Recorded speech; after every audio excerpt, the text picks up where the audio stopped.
విశాఖలో అదృశ్యమైన మహిళ శవంగా మారింది. పరిచయస్తుడే ఆమెను హత్య చేశాడు.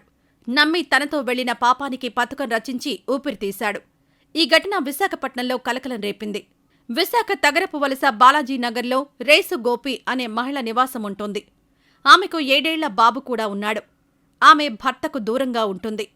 అయితే బంధువుల శుభకార్యానికి వెళ్లిన ఆ మహిళ తిరిగి ఇంటికి చేరుకోలేదు.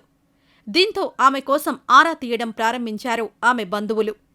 ఎంత వెతికినా కనిపించకపోయేసరికి ఈ నెల 1న భీమిలి పిఎస్లో ఫిర్యాదు చేశారు. దీంతో 2వ తేదీన మిస్సింగ్ కేసు కూడా నమోదైంది. కేసు నమోదు చేసిన పోలీసులు వెంటనే దర్యాప్తు ప్రారంభించారు. ఈ క్రమంలో చేపలుప్పాడుకు చెందిన ఆటో డ్రైవర్ మైలిపల్లి రాజుపై బంధువులకు అనుమానం కలిగింది. కొన్ని వివరాలతో ఈ విషయాన్ని పోలీసులకు చెప్పడంతో ఆటో డ్రైవర్ మల్లెపల్లి రాజును అదుపులోకి తీసుకున్న పోలీసులు తమదైన స్టైల్లో విచారించారు. దీంతో రేసు గోపిని తాను హతమార్చినట్టు ఒప్పుకున్నాడు. మరి మృతదేహం కోసం ప్రశ్నించేసరికి చిలుకూరి లేఅవుట్ గెడ్డలో మృతదేహం పడేసినట్టు చెప్పుకొచ్చాడు. మైలిపల్లి రాజు ఇచ్చిన సమాచారంతో అక్కడికి వెళ్లి చూసేసరికి కుళ్లిన స్థితిలో ఉన్న మృతదేహాన్ని గుర్తించారు పోలీసులు. బంధువులు కూడా ఆ శవం ఆమెదేనని నిర్ధారించారు. మృతదేహాన్ని పోస్టుమార్టం కోసం మార్చురీకి తరలించారు. అయితే గత కొన్నేళ్ల నుంచి గోపితో ఆటో డ్రైవర్ రాజుకు పరిచయం ఉంది. అది కాస్త సాన్నిహిత్య సంబంధానికి దారితీసింది. ఆ తర్వాత ఇద్దరూ దూరమయ్యారు. శుభకార్యం వద్ద కనిపించేసరికి మళ్లీ ఒకరికొకరు మాటలు కలిపి దగ్గరయ్యారు.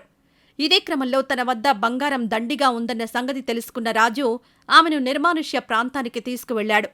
అక్కడ ఆటోను స్టార్ట్ చేసేందుకు వినియోగించే తాడుతో మెడ బిగించి హత్య చేశాడు. ఆ తర్వాత ఆమె శరీరంపై ఉన్న 4 తులాల బంగారాన్ని రాజు ఎత్తికెళ్లాడని పోలీసులు తెలిపారు.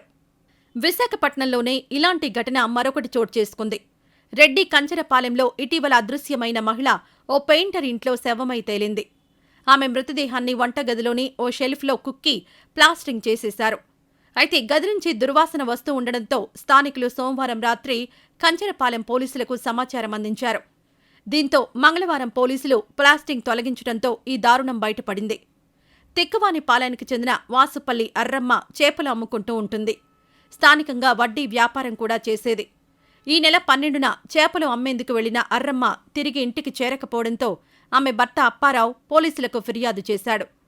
కప్పరాడకు చెందిన పెయింటర్ నీలాపు వేణుకు ఏడాది క్రితం రమతో వివాహమైంది. ఈ జంట మాజీ కార్పొరేటర్ అప్పలరెడ్డి ఇంట్లో అద్దెకు దిగారు.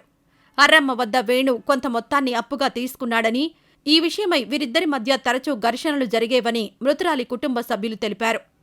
6 నెలల గర్భవతి అయిన రమ ప్రసవం కోసం పుట్టింటికి వెళ్లింది.